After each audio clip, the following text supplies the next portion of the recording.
Like slavery and apartheid, poverty is not natural. It is man-made and it can be overcome and eradicated by the actions of human beings. Nelson Mandela. Leadership should be about helping people to get through this staggeringly rapid technological and social change. What artificial intelligence will do to the labor market, what climate change will do, how it will increase the inequality between the rich and the poor and the rich and the middle class for that matter. These are big challenges, and so leaders ought to help people navigate that, should have a vision for the future that's inclusive. That Andrew isn't divisive.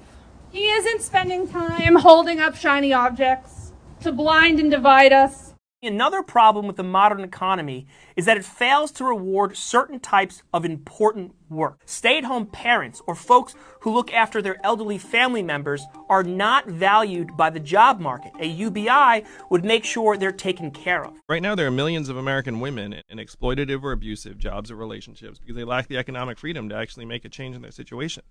So if the Democratic Party is going to talk about empowering women, and then, you're in some job that's exploiting you or some, relationship that's not good to you, then you can be like, I don't need this. It is immoral that in the richest, most advanced economy in the world, we are more stressed out about navigating our Byzantine dysfunctional healthcare system when our loved ones get sick or injured than we are actually caring for them and helping them get well. I'm for equal pay. I'm for paid family leave. I'm for flexible work. That's what countries. So it's clear to me just how deranged and anti-women and anti-human our system is at this point. I think ultimately we will have to have some kind of universal basic income. We're in an era of the collapse of institutional trust. We don't trust our government. We don't trust the media. There's this massive rebuilding of trust that we have to earn with the American people and build an economy that centers around how people are doing. Could not have asked for any better weather from you all. So I don't know what you did, but thank you. Thank you for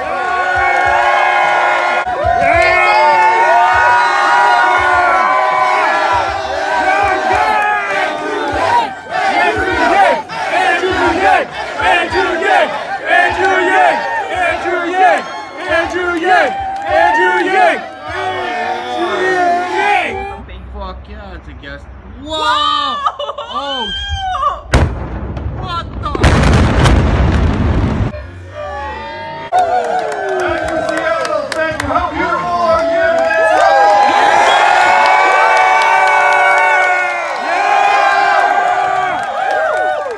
Yeah! Now, you all are here, and it does not need to be that way. And one thing that infuriates me is when people are like, how are you going to pay for that? Are you kidding me? Yeah. We already spend twice as much on our healthcare as other countries to worse effects. We're spending 18% of GDP. Again, I did the math.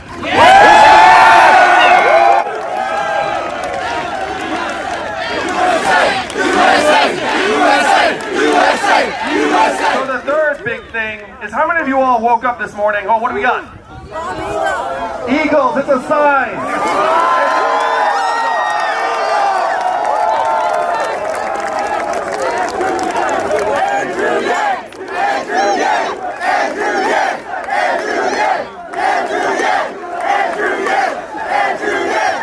Almighty Eagle, come to my hand. And so I think would also help destigmatize mental health issues and anxiety and depression around the country and just say, look, we all have struggles. That includes people at the top of the government. We should have a psychologist in the White House that's looking in on the mental health of the executive branch because it doesn't make any sense to me to have that much power and responsibility without some sort of a mental health professional. Now, we're going to do a lot of math today because listen, the fact that you have hats that say math. The opposite of Donald Trump is an Asian guy who likes math. An acronym we're working with, which is Make America Think.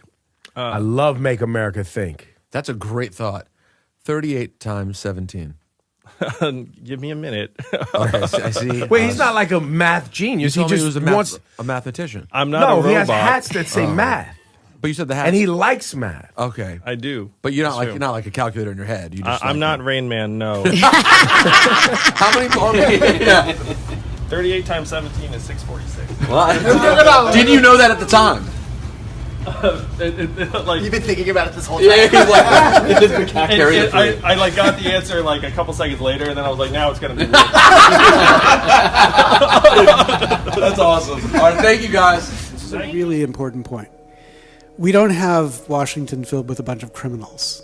Members of Congress are not bad people. All of them go to Congress, I think, whether you agree with their policies or not, for the right reasons. They're all trying to do good. But then they find themselves in the middle of the system that forces them, if they're going to survive, to behave like this. And so I think one really important thing is to stop vilifying people as if they're evil people and just take on the system, which I think is the interesting perspective somebody like an entrepreneur brings to this type of question. Because you look at problems and you think, what's the twist that might make this problem go away?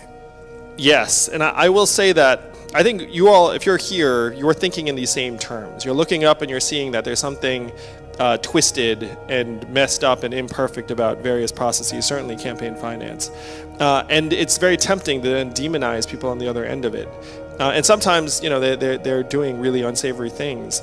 But what we have to do is we have to focus on fixing the system that is distorting and dehumanizing various people, turning them into economic actors very, very often. That is the mission that we all must be on. You all have this almost sacred trust to try and safeguard the rest of the country from this broken down system that is on the verge of pushing us off this precipice, after which there will be no coming back. And you can all feel it. Like, we're all heading in that direction. That's why I'm running for president. I'm not running for president because I fantasized about ever being president. I'm running for president because I'm an American and I'm a parent, and I can see the country we will leave to our children, and it is not something that I'm willing to accept.